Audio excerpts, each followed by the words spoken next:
welcome to another episode of the Stubborn Heroes, a Dungeons & Dragons podcast. My name is Adam, and I am the Dungeon Master, and the Stubborn Heroes we have today are Cody, who plays Belgarath. Hello. And Parker, who plays Tyrannus. Hello. Yeah, it's just two heroes today, and that's because we're doing another Origins episode. This one will be the origins of Tyrannus. Is it Velkiel? Yes. Tyrannus Velkiel or Velkiel, however you'd like to pronounce it. The origins of Tyrannus Velkiel, or at least one of his origins. We'll see. So the plan is to do a bunch of these origins. I'm going to sort of sprinkle them across the show at random times, times where the backstory contributes or has a narrative meaning towards whatever's going on in the actual show. So today's will be about Tyrannus. I guess, Cody, you're just going to play a side character, but you won't be playing June. Imagine it's like Tyrannus, you grew up with your good old friend June. He's in every single origin. It's like, wait a second. He's the Morty. I should have thought of something like that, like putting a character who was in all of your origins, just to make you all go, wait a second. We're all connected. No, it's fine. Yeah. Okay, so let's begin.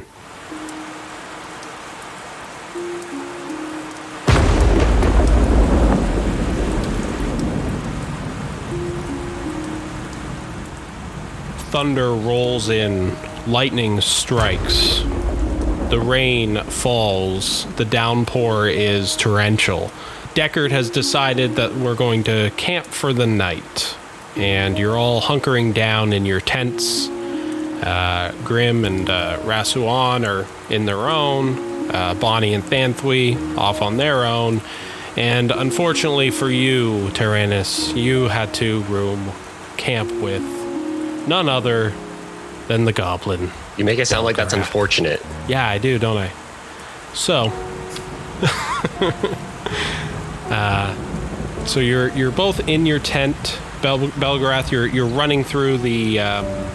You're actually running through the encampment. The rain is pouring down upon you. Your ears are to your side because you hate getting all this wet and soaked as you run through the mud, pitter-pattering, as you went and just wanted to grab yourself a midnight snack real quick, and you run into the tent where you see Tyrannus. And what is Tyrannus doing in the tent when Belgarath barges in? He's naked, lying on his side. Saying, "Oh, I was waiting for you to return." It sounds like you want me to paint you. Oh, he wants you to paint on him. Yeah. Body but paint. Not with ink. Yeah. So yeah, anyways, you barge inside, and 5 minutes later, Tyrannus would be making notes, adding to his notes that he has about Salazar Black, and looking over the ship manifest that he found a while ago now, and just kind of reviewing and thinking about it, and kind of planning what he's going to do whenever he encounters Salazar Black. So he's kind of off to the side, just silently making notes. Yeah, the thunder rolls as the tent opens up, and then Belgarath steps inside, completely soaked head to toe. What kind of food did you go get, Belgarath? I guess, I would have went hunting for probably some rabbits or something like that. I just went to go get some game in fucking rain. Belgarath's holding two freshly dead rabbits. Is one of those for me? I was gonna have both of them, but you can have one. I'd appreciate it. I haven't eaten all day. Okay, let me just prep it for you. That was really sassy. It was. I haven't eaten all day. I'm so hungry for. No, I'm not. I'm not. I'm guessing there's like a small fire in the middle of the tent. The tent's on fire. No, like in. No. Yeah. There's a little tiny fire Yeah, there. Yeah, that's fine. Yeah. So Belgarath would first shake off all the water on him. Yep. And then walk towards the fire just to warm up and putting the rabbits down on the side. So Belgrath would be sitting by the fire, like prepping the rabbits. And then is Tyrannus's the train, is that the jeweled one that's shiny, or is it a different one? So yeah, his glaive merged with the trident he found in the sewers. It happened in a dream, and he kind of woke up, And it was merged. Yeah, yeah. So that's a pretty shiny weapon you have there. Yes, Thunder Call. And the trident would be kind of leaning against the makeshift desk he has where he's making his notes. Yeah, the small little fire in the tent just sort of flickers and glows against the jewels that are on half of it. And the smell of the cooking rabbits begins to permeate and fill the air. And the thunder and the rain still heavy outside. So that weapon looks completely different. I remember seeing your weapon when we first met, and then the jeweled one, and now it looks completely different. Yes, well, the Tempest blessed me with this new weapon. He deemed me worthy of carrying out his will. And so, this weapon is the gift he gave me. What's his will? His will is not known by us. We must interpret it. How can you carry out his will if you don't know what it is? Well, I pray every night and every morning, and I read from the Tome of Indra, which is a set of scriptures regarding the Tempest. So did your God give you that staff when we first met? Did you pray hard and he just... boom, staff appeared?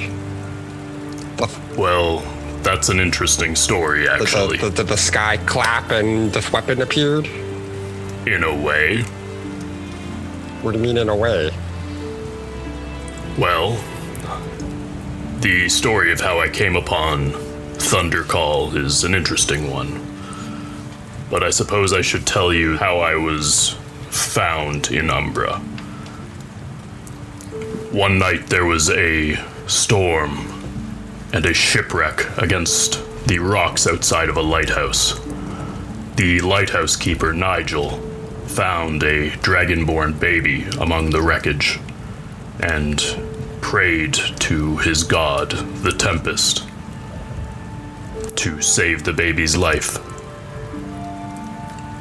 Nigel told me later that lightning came down from the sky and struck my body 100 times and brought it back to life. I was raised by Nigel as if I was his own, and I was brought into the group known as the Keepers. The Keepers are the ones who run and guide the lighthouses all over Umbra. And at a certain point in their training, they hear the call. Once they hear the call, it means that the Tempest has chosen to give them a test which will determine if they can become a scion or not.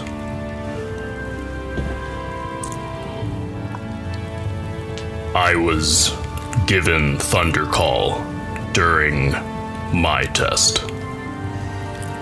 And did you say you were struck how many times by lightning? 100 times. So you're saying that you're struck 100 times by lightning and you're only chosen when you hear a call. Pretty sure the 100 times by lightning would be consider the call, wouldn't you? If you want proof that I was struck by lightning, just look at the scars all over my body. And I kind of show him some of the scars on my chest and running along my arms.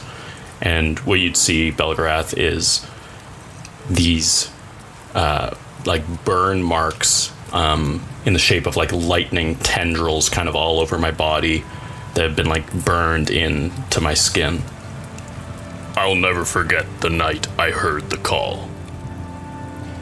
As we pan away from the tent and back up towards the storm that is outside the encampment, we then see another storm on the horizon as we go back in time to the Tempest Lighthouse north of Anglepoint.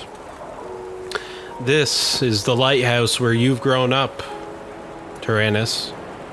It is midday, and you're having your lunch with Nigel, your father. He sits across from you at the table, and just like most days, you're enjoying your meal as you listen to him ramble and talk stories. Aye, it was a day like any other day, Tyrannus. That became a night like I've never seen before. The wind howled like the Chaos Hound, and the skies were as black as the Gergeranoth's heart. The shutters rattled as I tried to nail... Oh, would you like more syrup with your pancakes? Yes, thank you. Oh, okay, yes. And then he hands you the syrup. Anyways, the dark entity I saw rising from the waves, its large tentacle swallowing the ship. You should have seen it. I've never heard such screams so loud. They deafened me. Could you pass me the butter? Yes, here you go. Yes, thank you. And it deafened me and gave me nightmare for years to come. And everybody died, including me. Wait, something doesn't add up. You died? Do you want more pancakes? It's 1 second, Tyrannus. Do you want more pancakes? Yes, I'll have 2 more, please. Thank you. Yes. Thank you. You died? Sorry. What? No, I didn't bloody well die. I'm here. How the hell would I have died? That makes no sense. You just said that everyone died, including you. What? Are you calling me a liar, boy? I'm confused. Yes. Well, you should work that out before you open your mouth again. No. These were good pancakes. He puts the plate down. So, today's the day, isn't it? What day? Aye, the day of your trial. You heard the call last night. That's why I'm giving you this big meal before you head out. You have about a 1 in a million chance of becoming a scion. I know when I heard the call and I went for my test, I saw nothing but wind and crashing against the sea. I do hope you get to perform the trial. And I do hope that you become a scion. Never in my years have I met somebody so dedicated to the Tempest. You truly do encompass his teachings. Thank you, Father. I strive every day to hear his voice and follow his guidance. Aye. Can you open up those shutters for me? Yes, of course. Okay, it's getting a bit drafty. Yeah, you just remember the old Lightkeeper's lament.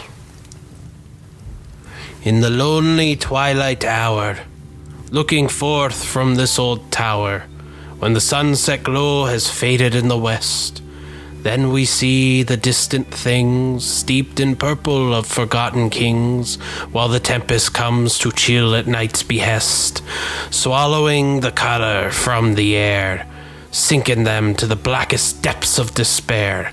In the interval of deepened twilight grows, but the gleaming streaks of light from his tower of the night send their word to every ship that comes or goes. Stewards of light, guiding them home. He puts a hand on your shoulder.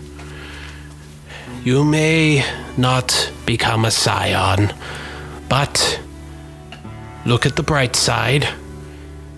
You'll take over for me when I kick the bucket, and you'll own this whole old place, creaky as it is. And you'll be responsible for taking care of it when I'm gone. Please, let's not speak of such things, Father. You still have a long life ahead of you. The day will come when we all meet our maker, Tyrannus. Whether mine is today, tomorrow, next year, it don't matter. It's the time that we have while we're alive that matters. And I'm proud that I've spent that time raising you. Oh, before I forget. And he turns and you see him, he goes towards the wall, and you've seen Nigel do this throughout the years, but you've never looked inside. There is a certain brick, because the lighthouse is made of bricks. There's a certain brick on the wall in the kitchen area where it's actually a loose stone, and when you pull out the brick, there's a secret compartment behind it. He sort of reaches inside, and then he wraps something up, and then he puts it back in, and he closes the stone off, and the wall, you can't even tell that there was anything in there. And then he comes out, and he has a small little blue orb. He goes, hey. And then he also hands you a small short sword. And it's wrapped up in like cloth, and it's got the symbol of the Tempest on it. And he hands it to you. And he's like, I know you're not good with weapons, but you should have something to defend yourself. I don't even know what the final trial is, but they say that only the toughest and those with true grit can survive it. So take it. Tyrannus takes the sword. Thank you, Father. Now, I know I'm not supposed to help you, but, if you happen to have this, if you happen to swallow this jewel of underwater breathing before you go into the ocean, then, hey, whatever gets you to the Tempest. And he hands you the small little globe. Thank you, Father, but is this right? What would the Tempest think of this? Hey, if the Tempest has an issue with it, he'll strike me down right now. Tyrannus looks up. and he sort of pats you. Don't be so uptight, boy. Come on. Anyways, let's get our nightly chores done. You're gonna have to leave at sunset for your trial. And you see him, he picks up some wood, and you see him take out some tools as he's gonna go do some repairs before the sun goes away.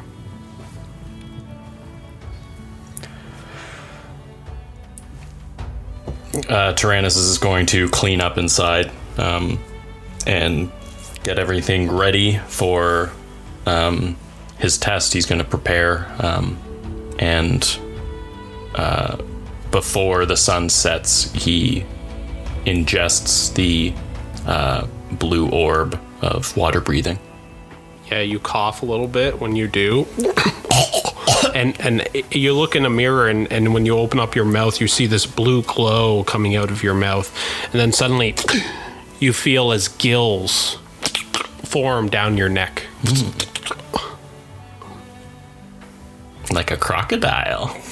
Like a crocodile. An Gills? I alligator. don't think so. No, I they don't don't. know. No, they don't. Let's look it up. They're Yeah. air No. breathers. Fucking air breathers. I know, right? As the night goes on, you're in your room, praying to the Tempest. You look out your window in the lighthouse and you see Nigel out there as he's herding in some sheep into a barn that's just outside the lighthouse because he milks them.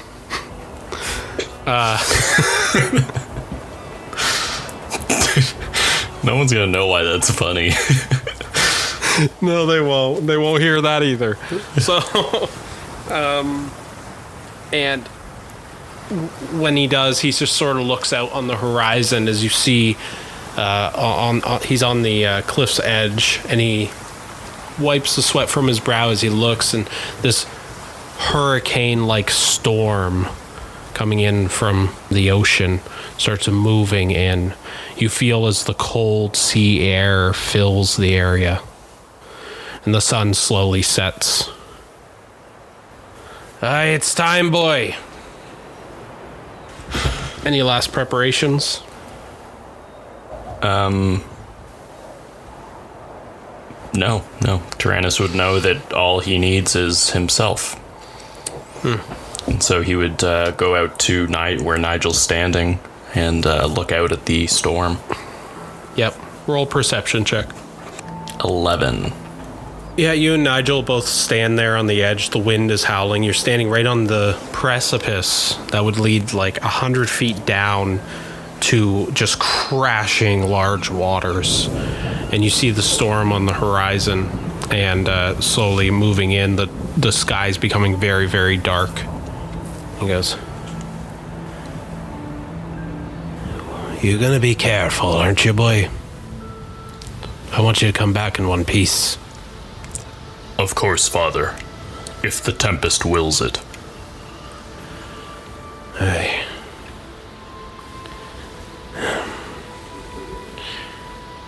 They say the gods work in mysterious ways. And I love the Tempest as much as any other man. But there are things in this world too important to give up, Tyrannus. Even in the name of the Tempest. Let him guide your path and listen to his teachings, but don't forget who you are, and remember that not everything in this world can be understood through your single set of eyes. Tyrannus kind of nods his head and looks down at the churning sea below and ponders what he just heard.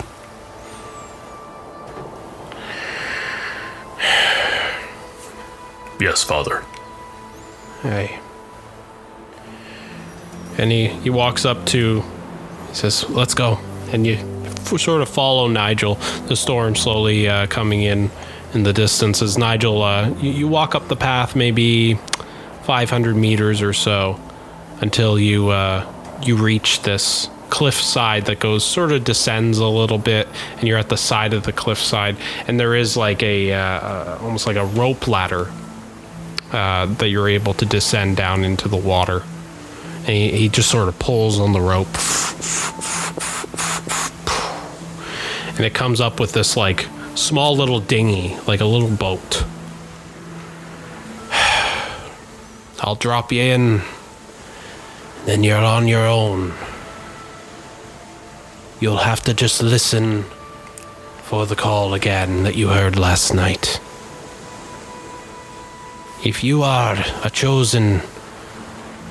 you're chosen to be tested and become a scion, then the waves will guide you there. If not,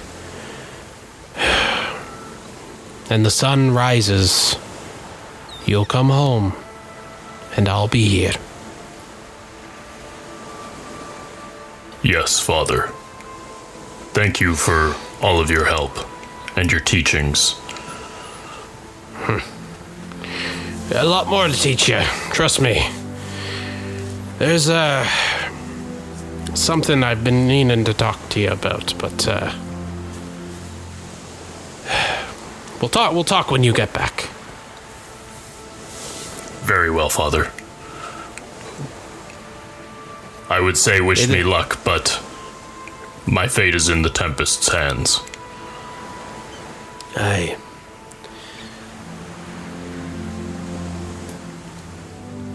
I couldn't have said it better myself. May the Tempest guide your path. Tyrannus is gonna hop in that boat. Yeah, and you see Nigel just sort of pull on the string, and you just start descending, and you're looking up at him as he's looking down at you, and he waves, and you descend down into the water. There's an oar on the boat, on the little dinghy. You detach the rope. For now, you are now at the mercy of the sea, but you have an oar with you. The rain starts to spatter a little bit. I'm going to immediately take the oar and start paddling right out to sea, right where I see the storm. Yep. Start paddling out to sea. Roll a perception check. It's getting worse and worse. 7. Yeah. The waves start crashing. They begin to get much, much bigger. You're trying to paddle with the oar, but you're sort of caught off guard and you sort of fall to the side a bit. Before you know it, you look up and you look back and you're extremely far away from land now, as like a deep mist starts to encompass the area.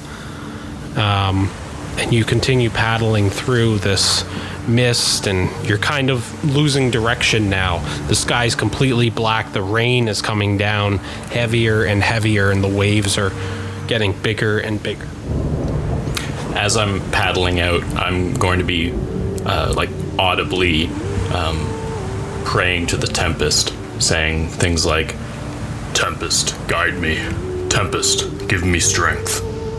Tempest, show me the way. As soon as you say, show me the way, suddenly you see ahead of you a glowing light. And you realize what you're seeing ahead of you is the lighthouse. While you've been out at sea, you sort of have turned yourself around, and now miles and miles ahead of you, you see your lighthouse on the horizon. And you realize you're going in the wrong direction. Thank you for showing me the way, Tempest. and I'm going to try and turn around. Yeah, and you turn yourself around as the light just sort of spins, this ray of light. And as you turn yourself around, suddenly a large ship moves right next to you. Roll a dex save. 17. A 17. A large ship rolls right next to you. How do you keep yourself afloat as your ship almost capsizes? I immediately do several deep paddles backwards to try and get out of its way and swivel the boat so it doesn't crash into the side. Yeah, and this boat just sort of passes by you. It doesn't seem to care about you or see you, and it seems to be headed towards the lighthouse. And you just get a glimpse at it for a moment, but you're able to just save yourself. So you can either go back to the lighthouse or continue going. Oh, fuck.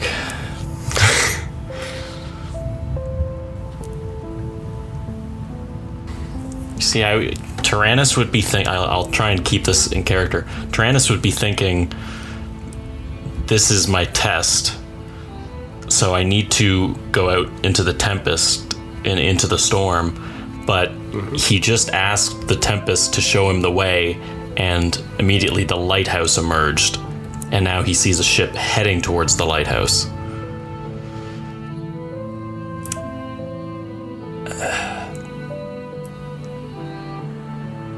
I think Tyrannus would try to paddle back towards the lighthouse.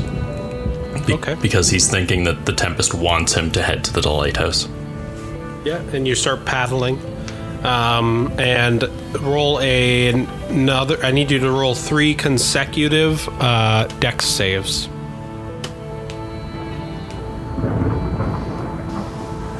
Ooh. Is that 2 nat 20s? That's 2 nat 20s and an 8. Wow. Yeah. Oh, The waves suddenly become torrential. Your boat begins to fill with water like you wouldn't believe. The crashing waves. You're trying to paddle. It's just impossible with these waves. Suddenly, you look to your left and you see what looks like a wall coming towards you of water. How do you dodge it? You can do anything. Like Moses, I'm going to paddle towards the wall of water, and then just as I'm about to hit the wall, I'm going to like hold out my arms, and wind is going to like pierce the wall and like open it up, and so the wall kind of parts, and I paddle right through it. Yep, and that's what happens. It separates, you paddle right through it. And then right behind you, the wall just crashes. And then the wave from that just sort of pushes your boat forward and you go flying out to sea. Unfortunately, the opposite way of the lighthouse because you turn back to that wall. And you continue going forward. It's so foggy now. You turn around to try to find the lighthouse light, but it seems to have gone off. You can't see the light. And then suddenly you feel yourself leaning to the left, leaning to the left, leaning to the left. You look out and you realize you're in a large maelstrom that's just swirling water. It's like a water cyclone that's just spinning and spinning and spinning. And you're slowly turning and you're about to be swallowed up into it. How do you dodge it with your other nat 20? Nice. Like how do you stop the maelstrom? I'm going to paddle into the maelstrom a little bit to gain speed and then go right out the other side. Like gain speed and like use it to get out. Yep, and you just sort of spin down, and when you do, you just feel you no longer hear the pattering of rain as you sort of go down deep under the water for a moment, and you just hear the rushing of water, and it's completely pitch black as you spin down the cyclone, but then you use that momentum to spin all the way back up till you shoot up into the air like 25-30 feet on your boat. And then you're about to crash into the water. How do you save yourself? I kind of conjure a gust of wind underneath the boat to to slow its descent, and so it just kind of like a feather just kind of lands on the water. Yeah. And it does so, and it lands on the water, and then back into the back end. And you look behind you, and you see that maelstrom that's spinning. Suddenly, it just like slows down and is no longer spinning, which doesn't seem normal. You really do feel like you are being tested. Nothing about this is normal. Yeah. You continue traveling through the mist. Then suddenly a wave crashes against your ship and it explodes.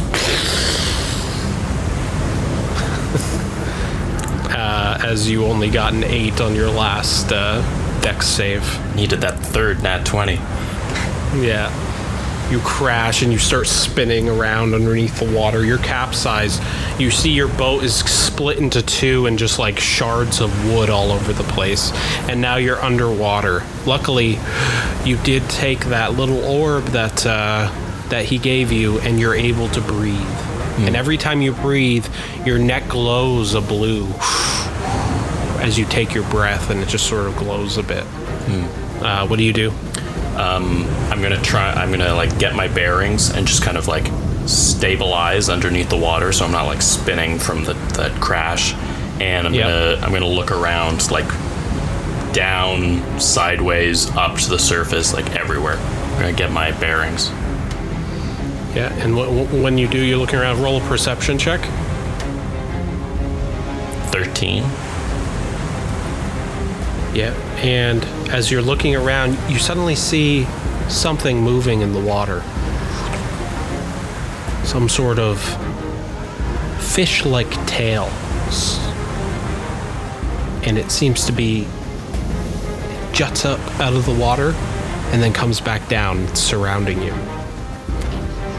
Sort of spinning around you.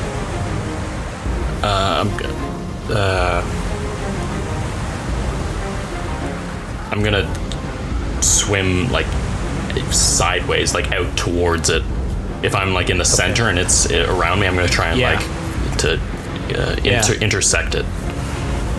Yeah, and then when you do, you're gonna intersect it. It's about to, and then it suddenly bursting out of the water right ahead of you is a creature. You've read stories about these, and Nigel has spoken to you about them. This is a merfolk. A half fish, half humanoid that has gills all over its body. It has flappy ears that move out like seaweed, long seaweed hair. It's a male merfolk. Tempest, protect me. And I kind of like, as much as I can, I like get on guard to like protect myself. You must be Tyrannus. That's correct. Has the Tempest sent you? Come with me. Your final test awaits. Very well. Where are we going? We're going to the temple. Very well. I trust you.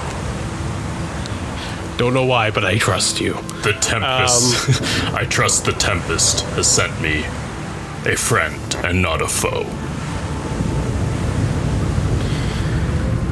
And you see this merfolk begins swimming, and with your garbs, you're able to swim pretty fast there, Tyrannus. And you follow him. He does not go underwater. You continue staying on the surface, sometimes dipping under when there's a big wave. And you travel and swim for close to half an hour. You don't even know where you are anymore. The storm is just horrendous. It's like a hurricane above. Do you live in this temple? I didn't get your name. My name's Caspian. Caspian. Do you live in the temple we're headed to? We live around the surrounding temple. I was sent by my mistress to come fetch you. Your mistress? Who is this mistress? Isra is her name. She is my mistress. I see. And do you and your mistress carry out the Tempest's will often? I only take orders from my mistress. She's the one that communes with the Tempest. I see. And you eventually swim and swim until ahead of you, you see what looks like lightning striking in the same spot several times, Tyrannus. Through the mist. Hold on, Tyrannus. Wait here a moment. As suddenly the water begins to swirl like a maelstrom ahead of you. Lightning striking in the center of the maelstrom, and then the water begins to separate. Rising up, it's like a necropolis almost. This stone upside down triangle, this temple rising from the very ocean depths. Lightning striking on top and then down below it. And it starts spinning in the air. It's huge. And then all of a sudden these large platforms of stone separate from it, lightning arcing around them as it begins to form and move in different ways until ahead of you you see a stone platform land, and it creates almost like steps, stone steps that rise up hundreds and hundreds and hundreds of feet up towards this temple necropolis. And then these large stone pillars land beside each step. Until ahead of you, above a swirling maelstrom, is this almost like upside down temple leading upwards. And then Caspian slithers on up to the first step. I'm going to follow Caspian and ask, I suppose this is the temple. Yes, this is the temple of our English. Oh my God! Trying to. here it is. Yeah, it's the temple. Yeah. This is the temple my people have been guarding and watching over. This will be your final test. Tyrannus is going to, I guess, swim and step onto one of the platforms. Yeah, your body is aching. You've been swimming for so long. You're cold. You're freezing. You just like rise up and you step up and you're breathing heavily. Suddenly your gills disappear now as the magic of the jewel has worn off and you can no longer breathe underwater. You are standing there. Again, this just flashes of lightning from underneath and above the temple. That necropolis in the sky is still spinning very, very slowly. But these large stone steps are there. Suddenly, more merfolk start rising up until there is 8 of them, 4 on one side. So Caspian is here. About 3 or 4 steps up is another merfolk. About 3 or 4 steps up from that is another merfolk. There's 4 on one side, 4 on the other. And they all seem to guard there. And then you see as Caspian reaches out for his spear and slowly takes it out. And then you hear a voice from the top of the stairs who slowly slithers down. She's larger than Caspian. She's also a merfolk. Her scales, instead of being blue and purple, are reddish, vibrant red that meshes into a purple underbelly. Her vibrancy is matched by this almost crystalline red and purple armor that she has on her that looks like crystal. She's wearing a crown that rises up like spikes around her head like this. And she's holding a long crystalline red spear, and she slowly slithers down. You are not human.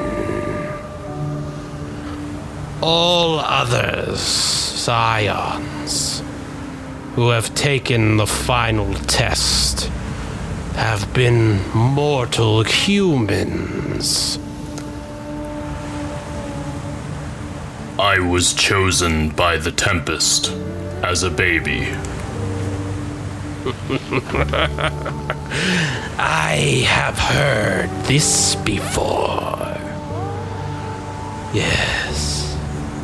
This is rather irregular.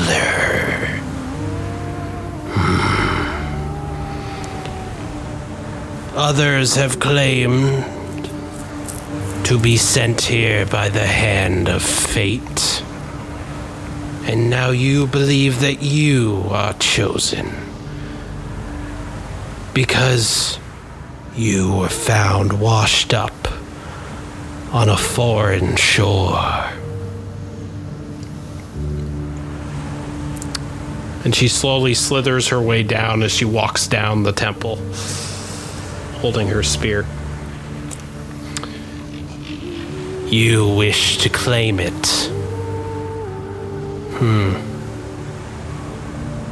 Besides a birthright, what makes you think you're worthy? I am the Tempest's most dedicated acolyte.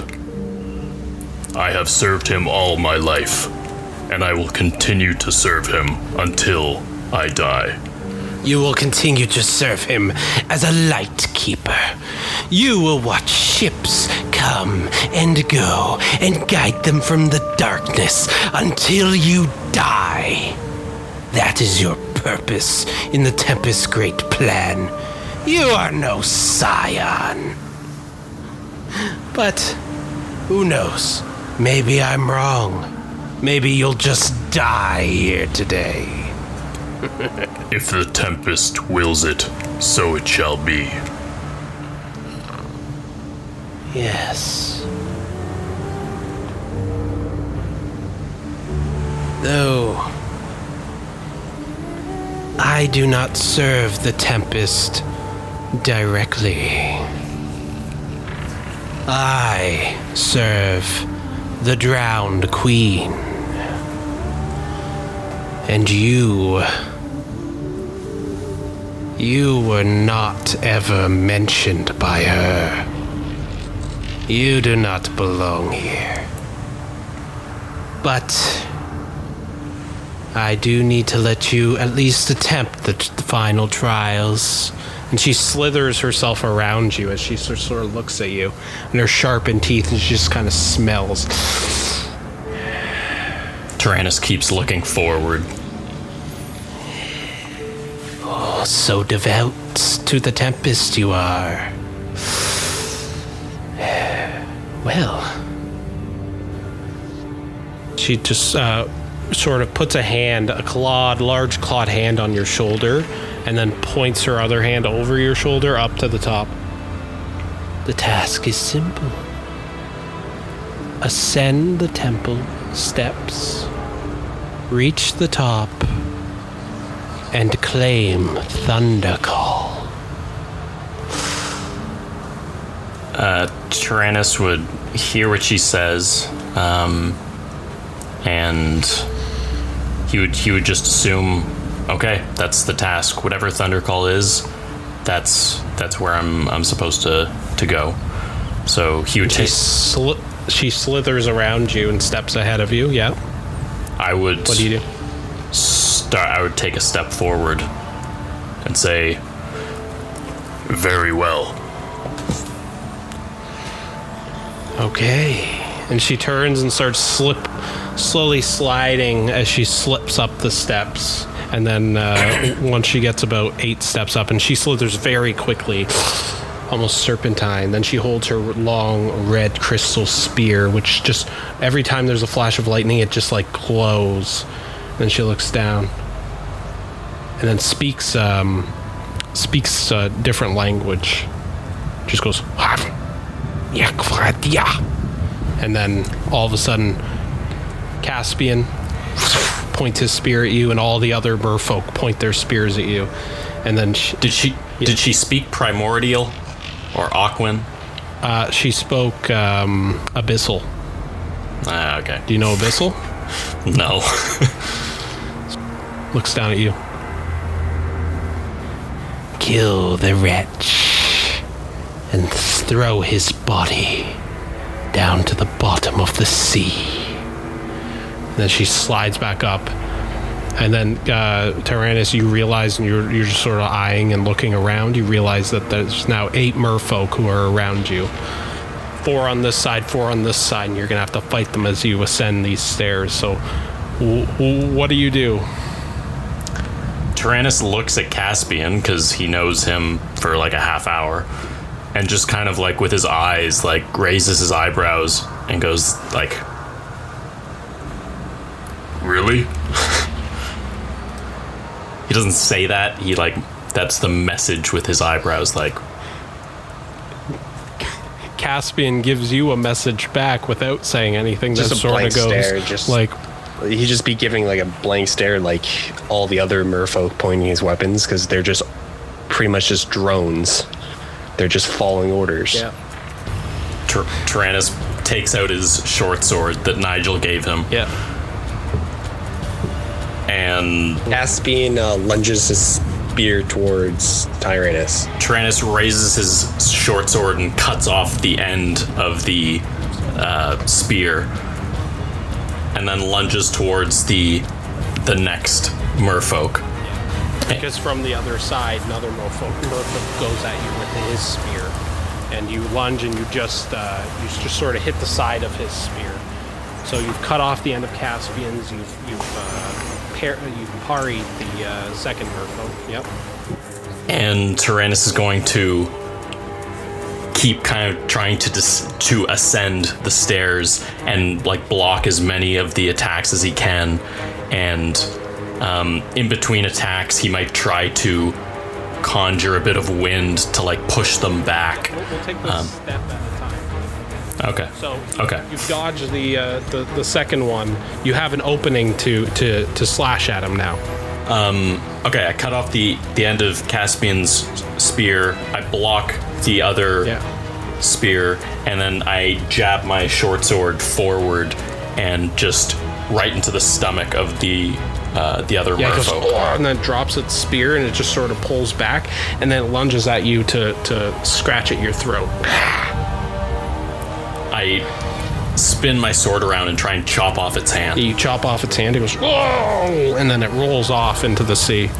Caspian's still there, though. Even though Caspian's spear is broken, he will still use the broken end to try to stab at Tyrannus. Tyrannus is going to dodge out of the way, and then he uses a gust of wind to push Caspian off into the sea. The Caspian's shot with a dust of wind. The spear he's holding splits in two, stabs into himself as he's blasted back and just goes rolling into the sea. Yeah. And then Tyrannus keeps ascending the stairs. yeah. And you just keep fighting these merfolk.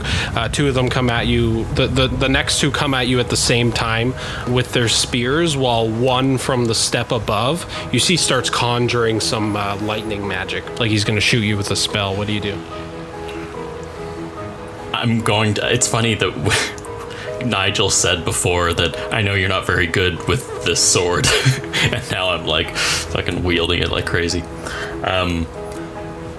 Tyrannus is going to throw his short sword at the one conjuring magic. Yeah, and once you do, it actually it flies forward. It stabs into its hand. It goes, "Ugh!" And then suddenly the magic explodes, and its body explodes. The step sort of moves back and forth, which knocks the second one off balance. But because you only threw that, you are stabbed twice by two spears. Once in your chest, just above your heart. You know that your heart wasn't punctured. And another one in your leg. And then they pull back and they're going to stab you again. What do you do? I'm going to crouch down and try and grab the spear out of one of their hands and spin it around and stab back at them. And you do that. You just sort of and you stab it right in its gut. You just shish kebab the thing. And while I have it stabbed, I'm going to kind of move it while the spear's inside of it and push it against the other one. And you push it against the other one that goes tumbling and falls back into the water. Yeah. And then you just sort of take a few steps up. There's one down below you to your left that's fallen down onto the stone because the shifting made it fall off balance. It's prone on the ground. What do you do? I'm going to look down at it, and I'm going to yell out, "Just stay down. I don't have to kill you." Yeah, and you see it just it claws at your leg. I'm going to kick it right in the head. Yeah, you kick it, break its neck, and then it's dead. So there's still two more at the top there. So, because you killed two. Yeah, there's still two left. So you're rising up the stairs doing this, and then once you break its neck, suddenly one of them comes up and it's got like a crystalline sword, and it cuts down the spear that you're holding. So the spear's cut in half, and then it slashes at you. I'm going to use a gust of wind at its legs to try and like knock it off its feet. It doesn't have legs, but oh wait, yeah, these are like it's a merfolk. Yeah. You attempt to use a gust of wind on the bottom of its body. It just like flips, does a complete 360, raises up, and uses that momentum to slash down at you. And you just sort of back up, and it cuts right between your legs and just misses your dick. And its sword. And I look at the camera and go, ooh. Its sword is stuck in the stone. I'm going to take that chance and like grab it by its neck. Yeah. And just like dig my claws into its neck and try and like puncture its neck. Yeah, and you just feel as you cut through the very gushing blood is spewing all over your face, and you feel the bone, and then you just snap. And you knock it to the side. And I'm gonna grab its sword that it had, and then and look at the last one. The last one looks at you, and it takes out two of the swords. Shing. And I'm gonna Indiana Jones it and take out a gun and shoot it. And then it just starts flying towards you with its swords like this, and you start having a sort of parry with it. Those two swords are clashing against your one sword until eventually you're completely outmanned with it, and it butts you in the side of the head and then cuts you on your hand, right down the center of your hand here, and you drop the sword into the water, and then it headbutts you, and you go rolling down the steps. And now it's slithering up towards you with its two swords. What do you do? I'm going to regain my footing on the steps and wait till it gets closer to me, and then I'm going to lunge at it and try to bite into its neck. Like a crocodile? Like an alligator? No, that's actually what I'm going to do, though. I'm going to lunge at it and like grab it by its neck. Doesn't see this coming. You lunge at it, but when it stabs you, though, right in your stomach. And then you grab onto its neck, and it's like, and you take a huge chunk out of its neck, and its eyes just roll back into its head, and it just flip-flops back and forth until falling onto the stone. And then you fall down to your knees as there's a sword stuck in your belly. I know enough not to pull out the sword. Okay. And you feel very groggy for a moment, as if you're about to faint, and you look up, and there's just this flashing of lightning from the top of the temple. I kind of reach out my hand towards the top of the temple, and then put my hand down on the stone and start crawling up the steps. Yep. You crawl up the steps slowly, and then you eventually get to the top. What you see is a large square platform, and it's constantly spinning very slowly. So you get to the very top, and you have to just kind of leap yourself forward onto the platform as it's slowly spinning. There's a glow of lightning in the middle that's just constantly a stream of lightning coming from the sky, zapping the center of this temple. And you're there, and you see this ahead of you. And you feel the rain hitting you, the gusts of winds, storm, the tempests all around you. What do you do? I look up to the sky and say, I am here, Tempest. I have completed the third And then you're grabbed. test. The sword is grabbed in your stomach and pulled out. And you fall down to your knees. As Yizra is there, and she drops it to the ground, and she starts slithering around. Oh, that's quite the wound. You will likely bleed out in a few minutes. Certainly. I did what you asked. I completed the test. No. You foolish, dirty mortal. You have completed nothing. Thundercall awaits you. But you do have to get to it first. And I'm not gonna let that happen. She takes out she holds out her spear, which then glows with magical energy. So, is there anyone in your life you would like me to give condolence to after you're dead? Tyrannus starts to answer, and he says, Well, there is one person. and then as soon as he finishes that, he rolls away from her, does like a somersault on his side, and he starts sprinting towards Thundercall. Yeah, and once you do that, she raises her spear like this and then throws it, and it goes right through your leg, right through your calves, and you fall down to the ground. And then she pulls her arm back like this, and the spear flies back into her hand. And you're How close am I? You're like How close am I? You're like 4 feet from it, and you're down, just bleeding. I'm gonna look up at Thundercall, what she's calling Thundercall, where the lightning is, and I'm just gonna try and crawl towards it. You fool. This is a weapon made for a scion. A tool of the Tempest himself. You are not worthy. You don't even possess any of his power. She slowly slithers up to you. Pathetic. And then she slams the spear down into your hand, sticking you down to the ground. And you're just like reaching, but you're just too far away. You can't reach it. Just like starts twisting the thing, and her crystalline armor just shines red.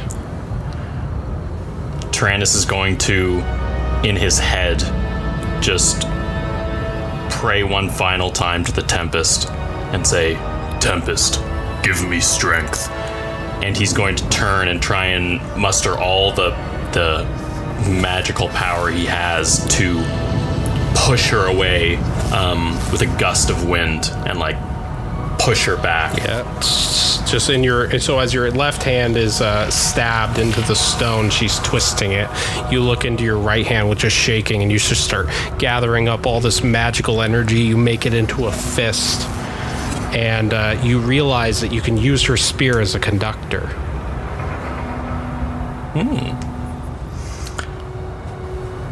So as I'm gathering up the magical energy, I turn toward her and say, But the Tempest has given me power. and I grab onto the spear and unleash all the magical energy through it. She's completely still and swirling back and forth, and she lets out these pain, agonizing screams. She's trying to let go. You see her hands start to steam and burn, and she just can't let go. And then finally she's zapped, and she goes flying back. And she just goes rolling onto the ground to the side. As soon as she goes flying back, I'm going to stand up and reach for the center of the lightning, the stream of lightning. Yeah, and you do, and you move your hand forward, and you feel the energy just like pushing against you, but you push forward, and then you move your hand in, and you realize there is an object in the lightning. It's metal, it's long, and you put your hand upon it, and then suddenly your eyes glow with the lightning, and all this energy shoots down into your body.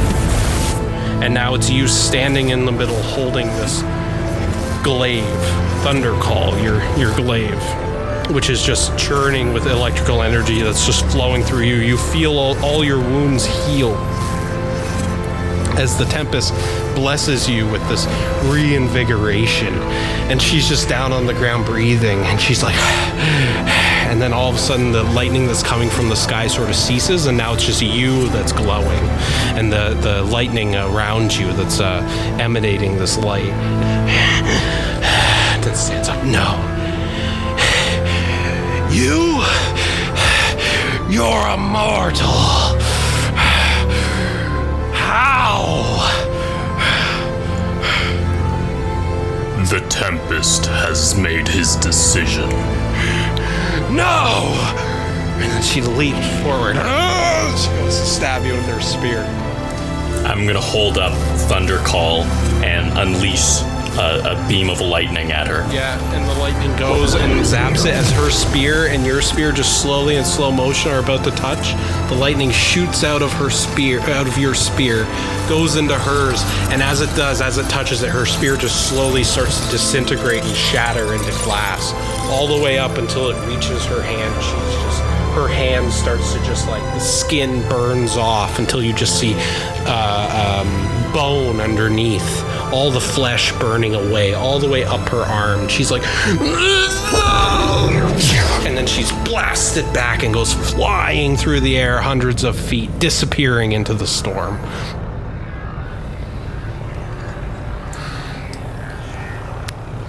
And now you're just standing there with Thundercall. I guess I'm gonna look over this glaive and just kind of admire it and say a prayer to the Tempest. Yeah. Thank you for choosing me, Tempest. I will not fail you. Suddenly, you feel as the energy that was holding up this temple was literally within that glaive. And now that you're wielding it, it's no longer powering this temple. And you feel as it starts to slowly descend and gravity starts to take effect. The stone steps that were down below just start falling one by one back into the ocean depths. I guess so. So the temple's like floating. Yeah, and now it's like, So if I like ran off the side and like jumped, could I make it into water? Like, dive into the ocean? Could, yeah. Okay. Yeah, I'm gonna run for it with Thundercall in my hand. And you notice that when you leap, you feel the energy of Thundercall zap into you and disappear. The actual weapon disappears into your body, and you realize, wait, I can summon this thing or hide it away at will. And then you leap, and you put your arms forward, and you leap into the ocean. As the temple falls back into the water, into the maelstrom.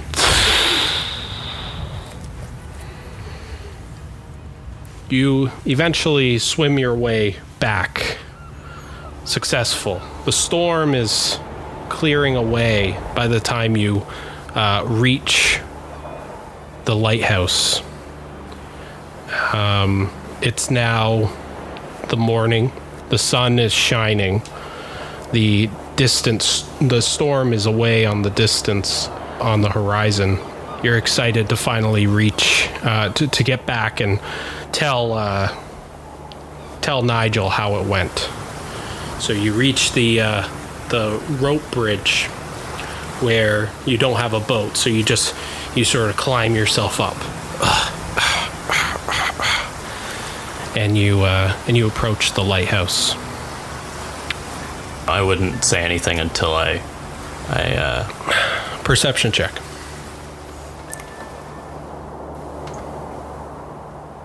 18.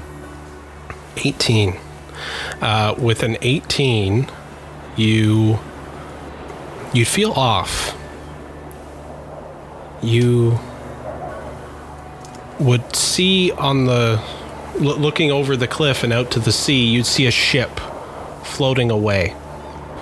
It's so far you can't quite make it out, but it definitely came from the lighthouse itself. Then you remember that ship that passed by you and headed towards the lighthouse the night before.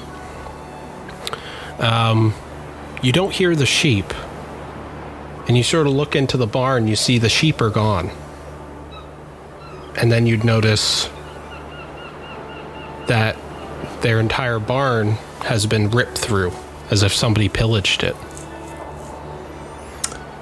Upon seeing that, I'm going to run towards the lighthouse. You run towards the lighthouse, you run up the steps, and you see the living room and the kitchen have been completely ransacked. The pots and pans are all over the place. The table has been knocked over, every single drawer opened. The bookshelves, every book has been knocked onto the floor, the bookshelf itself knocked over. You look around at anything of value that was within the lighthouse, like even candlesticks made of silver, all gone. You see you've been completely robbed here in the living room and kitchen. I'm going to summon Thunder Call as soon as I see the disarray. Yeah, you summon Thunder Call. And I'm going to yell out, Nigel! Nigel, where are you? And you don't get a response. You run around the lighthouse until you realize that the only spot you haven't looked is up at the light itself. So you run up the spiral steps going up to the flame above. You see a trail of blood as you do. And ahead of you there, laying next to the flame, is Nigel. I rush to his side. Nigel, are you alright? And as soon as What you pull happened? him away, you see his throat has been slit. And it's bleeding. And his eyes are open, and he looks at you with a cold, and he's completely pale, and he grabs onto you with his hand shaking. I try and I cover the wound on his neck. I try and stop it from bleeding. You try, and it just bleeds right through your hands. There's just so much blood. Nigel, who did this to you? He shakes his head. And he starts shaking his head to you like, no. Stop. And he puts a bloody hand against your lips like, shut up. Shh. And he's quiet for a moment as he just stares into your eyes. And then he pats you on your chest where your heart is. Twice. And then pats himself on the chest. And then his eyes roll back and he dies.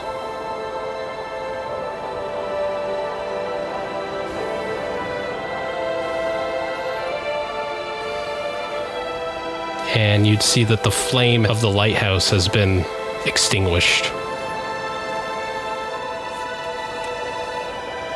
Tyrannus is going to take his hand off Nigel's neck and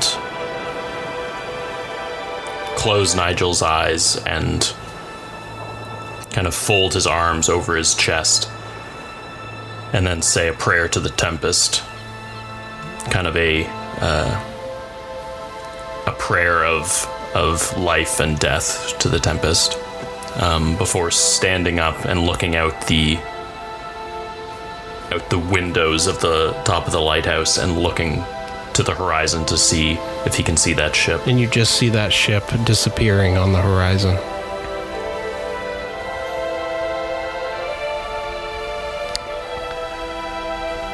During the next day, you decide to bury Nigel, I assume?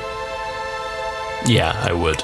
I'd bury him. We cut to you standing where you've buried him. So yeah, and then maybe saying something at his grave. But yeah, so I'd bury him at the edge of the cliff by the lighthouse. yeah, there's another storm that's slowly brewing in as you're standing there and looking at the edge of the cliff. And you've put a little stone there to represent him. What do you write on the stone? On the stone at the top, I would carve the symbol of the Tempest, and I would write Nigel's name, and the inscription under it, I would write Keeper and Father.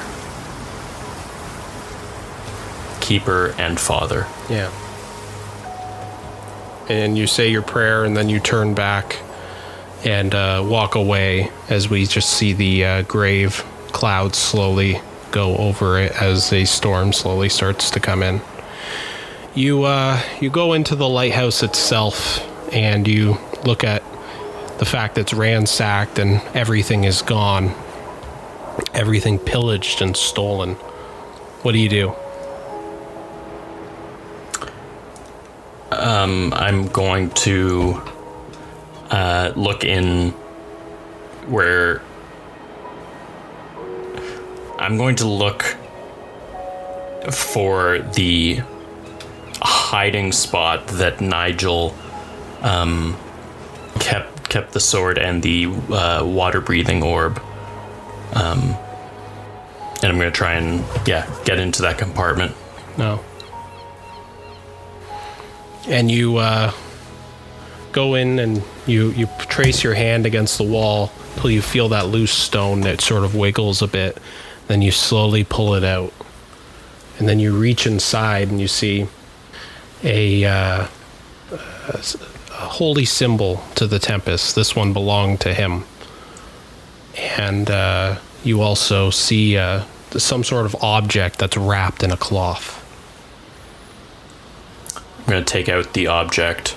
Well, first I'll take the holy symbol and keep it on me. Yeah. Keep it in my pocket. And I'll take out the object and unwrap it to see what it is. When you unwrap it, you see this strange stone. It's the Arc Stone. You know it in today's game as the Arc Stone, but at this time, Tyrannus, you have no idea quite what this is. But you do see a small little note that seems to be in his writing that says Arc Stone. That's all you know. And it's crystalline, seems to have a blue glow beneath its crystal blue surface. And there's 6 symbols on it that are indented into the stone.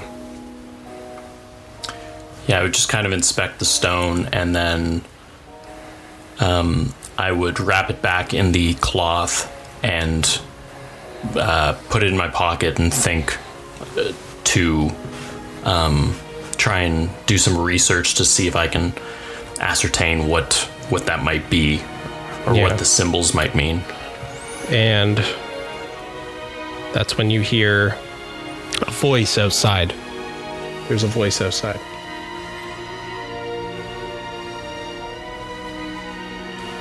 You look up out the kitchen window and you see what looks like a turtle stepping towards the lighthouse. I guess I should ask, have I ever seen a turtle before? No. Okay.